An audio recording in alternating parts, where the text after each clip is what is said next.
મારી દીકરીને ખમ્મા ઘણી મારી લાડકી રે નાનકડી ફરી જાલી લે મારો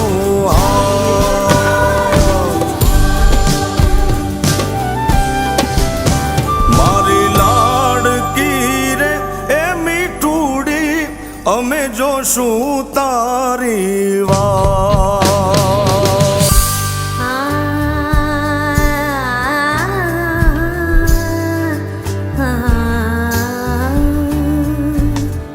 बाबुल मोरे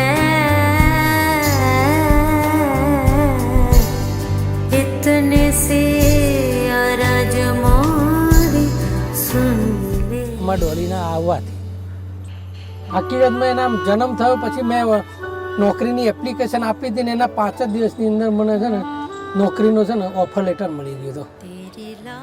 એ લંડન ગઈ અહીંયાથી कितनी भी दूर तो से मैं चाहे रहूं સવારી હું આખી રાત જાગી છું એ વખતે कभी मुझ पे ही आती भर जाती थी अखियां तेरी जाने है तू અમે ચા પીવા માટે સાથે બેસતા હતા રોજ.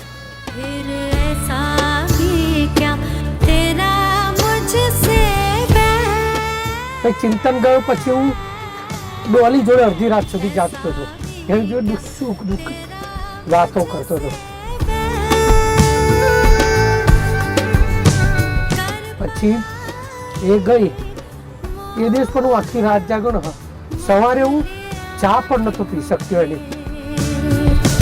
पास ही अपने रख ले कुछ दे Hinal is my sister in law but અમારા જે રિલેશન છે હિનલ અને મારા પ્રત્યે એ આજ સુધીમાં મતલબ એક નણંદ અને ભાભી તરીકે નથી.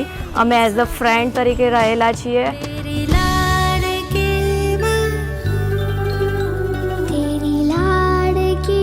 मैं એ દાદાની બહુ લાડલી. મને મારા ગ્રાન્ડફાધર દાદાજીએ એવું કીધેલું છે કે એને જે બી જોઈએ ને એ આપવાનું. જ્યારે ફર્સ્ટ ટાઈમ ફ્રાન્સ જતો હતો પેરિસ એરપોર્ટ પર મને આ શબ્દોથી જ મને ખાલી એક જ આ જ લાઈન કીધી હતી. બીજી કોઈ શબ્દ મને એમ નથી કીધું કે તું તારું ધ્યાન રાખજે, ઓલ ધ બેસ્ટ.